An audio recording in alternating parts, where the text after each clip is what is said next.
bütün İslam aleminin Kurban Bayramı'nı kutluyorum. Gazze'de yaşanan soykırımı da lanetliyorum. Bildiğiniz gibi Gazze'de bütün dünyanın gözü önünde büyük bir katliam yaşanmakta. Ve tüm İslam alemi de buruk bir bayram geçirmekte. Haliyle dünyanın artık bütün bu katliamlara bir son vermesi gerektiğini düşünüyorum. Bu vesileyle bugün gördüğünüz gibi Kürdü, Arabı, Ezidisi, Süryanisi hep bir arada beraber bayramlaştık. Onlar bizim bayramımıza geliyor, bizler de onların bayramlarına gidiyoruz. Özellikle Süryani ve Ezidi kardeşlerimizin bu bayramda coşkulu bir şekilde bayramımıza gelip kutlamaları bizleri sevindirmiştir. Bütün dünyaya bu örnek olmalıdır. Ben tekrar bu vesileyle tüm İslam aleminin Kurban Bayramı'nı kutluyorum.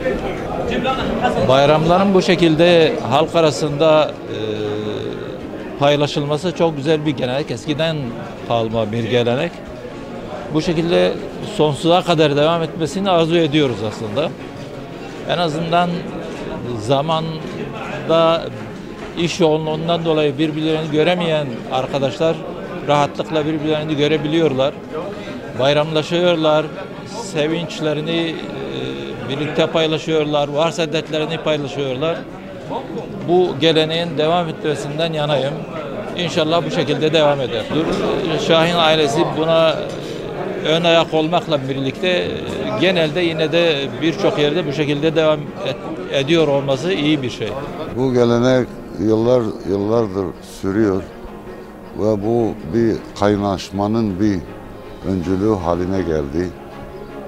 Şahinler ailesi olarak bu daha milletvekili olmadan ve belediye başkanı olmadan önce de beldelere, köylere devamlı kendi araçlarıyla bütün beldelere, bütün köylere hizmet etmektedirler.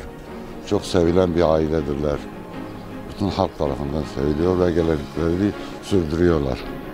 Yani şu anda mevcut belediye başkanımızdan da çok memnunuz. Türkiye Cumhuriyeti İslam aleminin bayramını kutluyorum.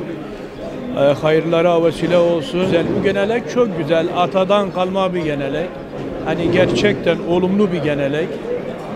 İnsan sevinci, insan barışı, halka, millete, küskünlüğe güzel bir gelenek. Türkiye'nin ve Müslümanların bayramı mübarek olsun. Bütün İslam alemine hayırlı vesile olmasını diliyorum inşallah. Bu gelenek daha dedelerimizden bir gelenektir. Öyle bütün biz bayramlarda bütün büyüklerimizin yanına gidiyoruz, bayramlaşıyoruz. Böyle devam ediyor. Biz de dedelerimiz, babalarımız yolunu öyle devam ediyoruz. Bütün İslam aleminin bayramının mübarek olsun. Sayın Vekil Bey'in bayramına gelmişiz. Hayırlı olsun. Seninkin de bayramın kutlu olsun. Bütün İslam aleminin bayramını kutluyoruz.